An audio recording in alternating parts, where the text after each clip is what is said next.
Jika mereka gagal untuk sukses sebagai seorang selebriti, mereka memiliki pilihan karir yang terbatas. Ternyata ada dari mereka yang berpura-pura menjadi ARMY. Dia berkencan dengan G-Dragon, ini tidak sopan.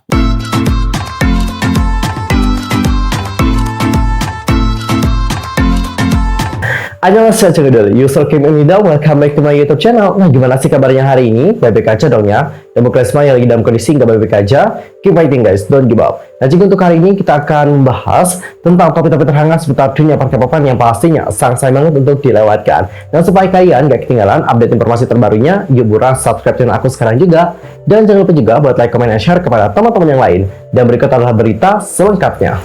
Untuk topik pertama, kita akan mulai dulu membahas tentang fenomena di mana para idol debut di usia yang sangat muda, yaitu di usia 14 tahun. Dan berikut adalah pendapat dari para ahli mengenai hal tersebut.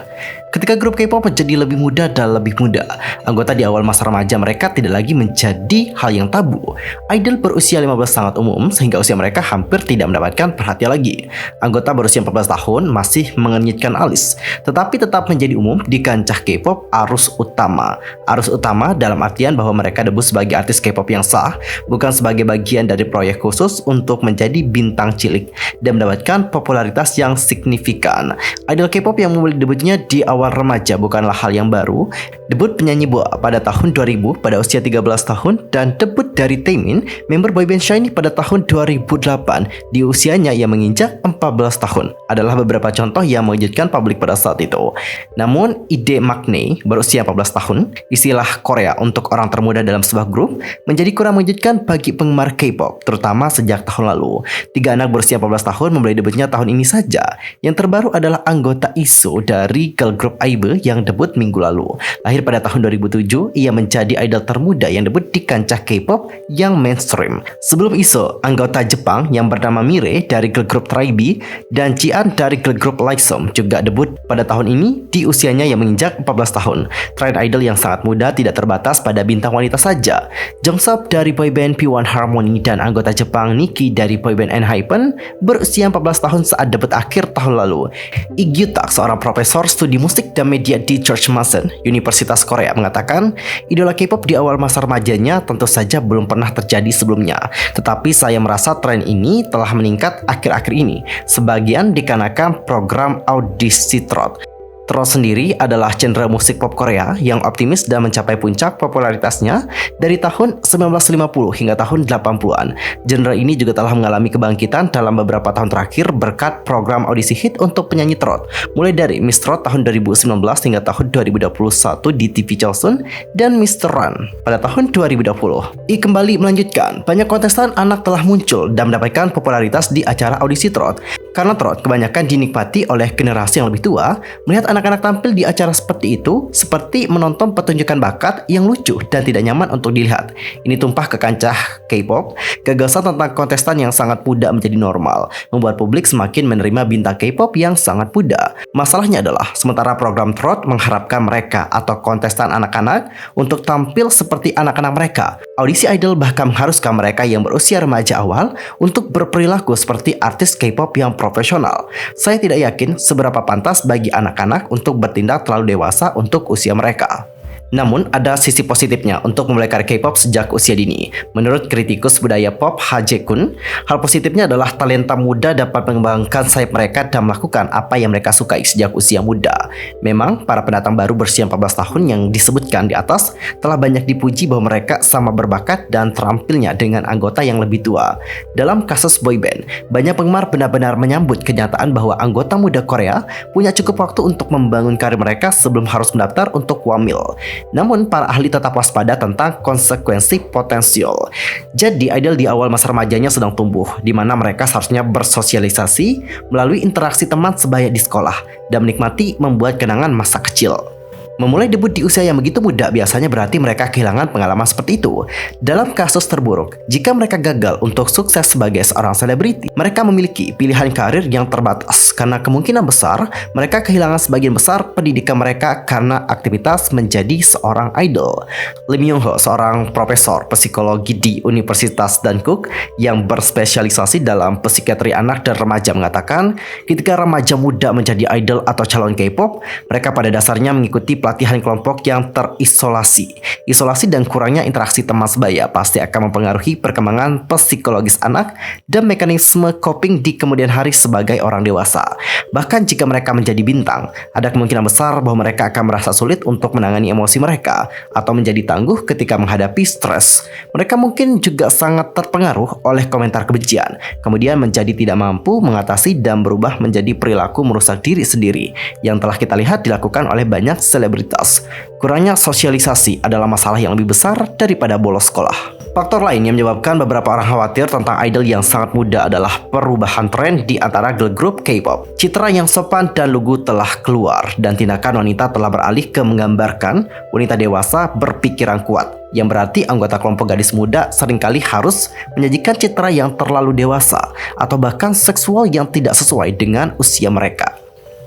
Lee kemudian melanjutkan, dan itu tidak selalu tentang berpakaian minim.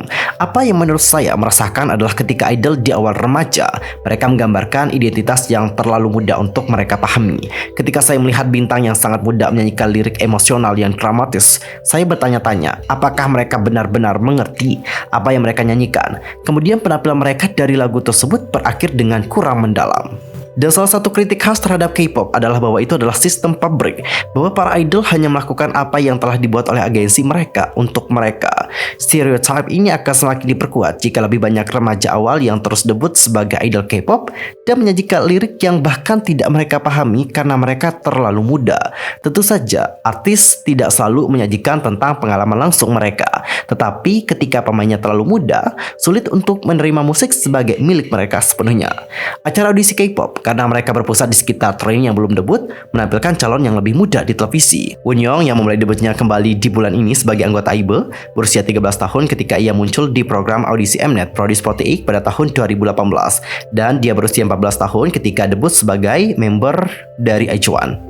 Lalu ada juga program audisi MBC yang saat ini ditayangkan, My Teenage Girl, meningkatkannya dan menampilkan kontestan semuda yaitu 11 tahun.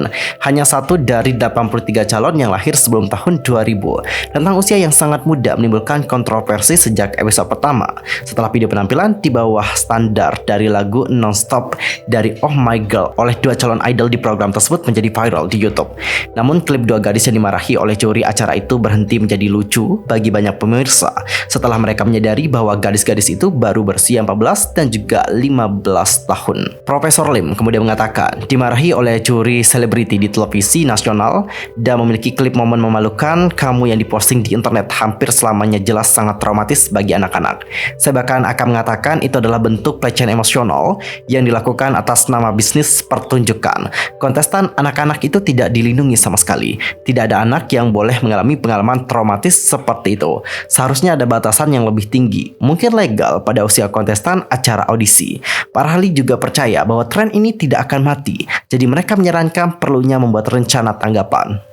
Kritikus H kemudian mengatakan, jika agensi menseksualisasikan idol muda ataupun menampilkannya dengan cara yang terlalu dewasa untuk usia mereka, konsumen juga harus dapat membedakan dan menyebut apa yang tidak cocok. Selain itu, para idol itu sendiri serta orang tua dan agensi perlu berpikir secara mendalam tentang apa yang akan mereka lakukan jika karir mereka tidak berkembang. Itulah mengapa mereka tidak boleh mengabaikan pendidikan, bahkan jika mereka memimpikan ketenaran K-pop sejak usia muda. Nah, Cinggu, gimana pendapat kalian tentang hal yang satu ini? Langsung saja sampaikan di kolom komentar.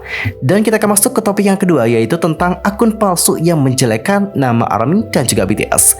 Jadi baru-baru ini ada hal yang sedang heboh diperbincangkan di kalangan K-popers. Beberapa idol wanita mendapatkan hate comment dari oknum-oknum yang diduga merupakan ARMY toxic. Jennie dan Lisa Blackpink serta Yeri Red Velvet mendapatkan hate comment. Alasan mengapa mereka menerima hal tersebut adalah karena caption dan insiden follow yang tak sengaja yang dilakukan oleh Taehyung kepada Jennie.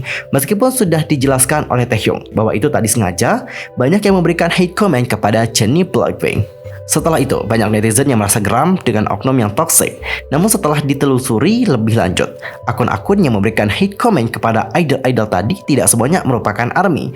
Ternyata ada dari mereka yang berpura-pura menjadi ARMY. Lalu, apa alasan mereka menyamar menjadi ARMY? Salah satu alasannya adalah untuk membuat nama ARMY menjadi buruk dan membuat mereka terlihat seperti fans yang toksik.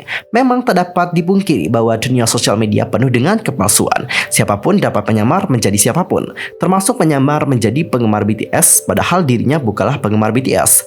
Di sisi lain, netizen juga menyoroti akun Instagram shipper Taehyung Jennie yang punya keterampilan Photoshop yang tinggi. Tetapi juga akun ini dikritik karena dianggap tidak sopan kepada G-Dragon. As you know bahwa dalam fandom K-pop ada beberapa penggemar yang suka melakukan shipper most shipper. Seperti yang diketahui sebelumnya ada insiden Taehyung memfollow Jennie dan menimbulkan kehebohan di kalangan penggemar dan membuat Jennie bahkan mendapatkan hate comment juga.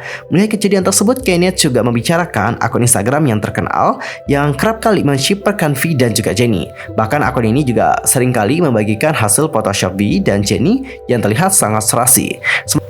Sementara netizen terkesan dengan keterampilan Photoshop yang dimiliki oleh orang di balik akun ini, banyak netizen yang merasa tidak nyaman dan berkomentar bahwa orang ini tidak menghormati Taehyung, Jennie dan juga G-Dragon.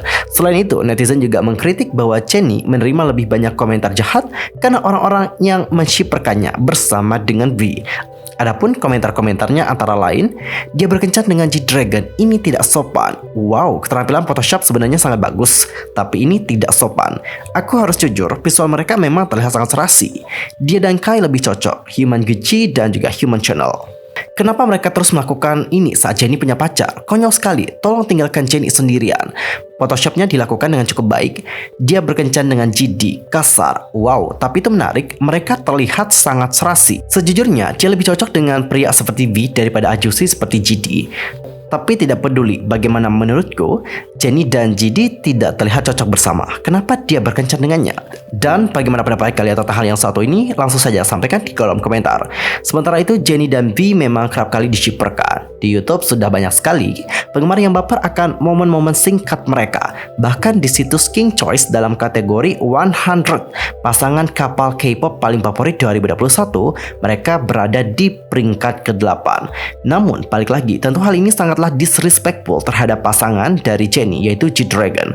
Meskipun ada yang bilang bahwa Jennie terlihat lebih serasi bersama dengan Taehyung ataupun Kai ketimbang GD, namun pada akhirnya yang menjalin hubungan adalah mereka, bukan kalian. Mereka tahu mana yang mencintai dan juga terbaik untuk mereka. Jadi stop bersikap disrespectful terhadap orang lain.